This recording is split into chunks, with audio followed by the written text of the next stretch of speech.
continues to progress technologically, I swear by Allah, faster than its growth in technology, it is retrogressing morally and spiritually. While life seems to become easier theoretically, in theory when you analyze life today, we have such advanced modes of transport, such easy ways of communication. In theory, life seems easier than previous times, but practically life has become more challenging than the previous times. Tension, depression and frustration has, wallah, become the order of the day. Happiness, joy and prosperity is something of the past. The very fears that haunt the mind of every individual, that are ever lurking. I must never become poor. I must never be diagnosed of cancer. This must never happen. The fears that are ever lurking in the heart and the mind of every man is sufficient depression in the life of every person. The only way to avert financial depression, the only way to avert and divert financial depression is to convince yourself that Allah is the sustainer.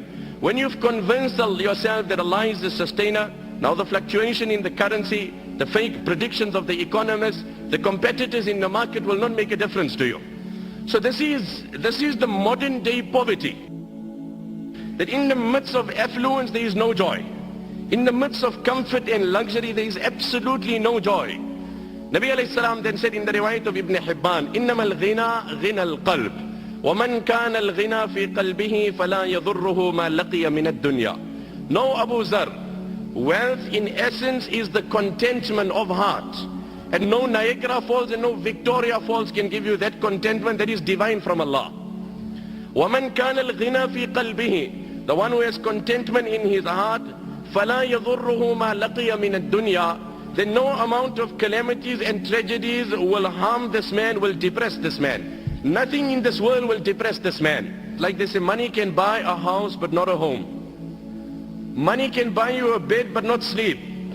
Person can be sleeping, on water bed, as they say. Insomnia is a medical condition that's only growing in the world. Deprived of sleep. And on the other hand, there is a beggar, a pauper, sleeping under the tree in mid-traffic. The people are driving, people are busy, engaged, and he's enjoying the divine sleep of Allah in the shade that Allah has provided.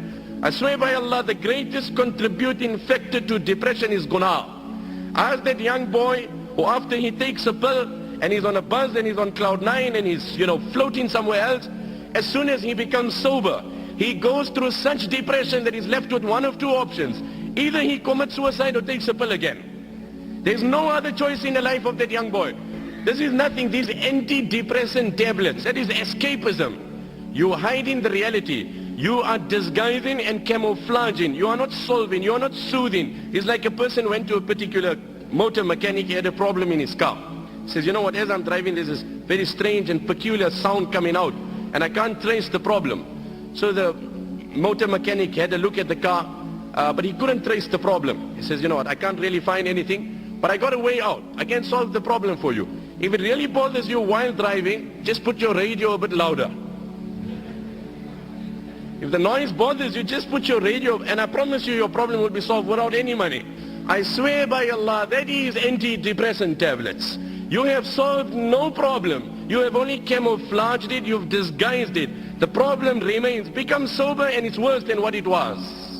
Like they say, having Allah on your side does not mean sailing on the ocean with no waves. It doesn't mean that. But having Allah on your side means sailing in such a ship which no storm can sink. That is what it means. It doesn't mean you will not have storms. You will have storms, you will have waves. But when you have Allah on your side, no storm will sink that ship. It is contentment. Grab onto it. I swear by Allah, if you have it, you're a king without a throne also. What did the Nabi of Allah say? وَمَنْ كَانَ الْغِنَى فِي قَلْبِهِ. He who has contentment in his heart, فَلَا يَضُرُّهُ مَا لَقِيَ مِنَ الدُّنْيَا. No calamities of this world will depress him. It does not mean when a man has contentment, calamities will not come. No, Allah will give him the strength to react differently. He will not get emotional by situations. Allah gives you the ability to focus on the reward promised in that challenge in Akhirah. My brother, you have tasted the fake pleasure. You've seen how it has deceived you. I call you in this gathering and I invite you and I implore you.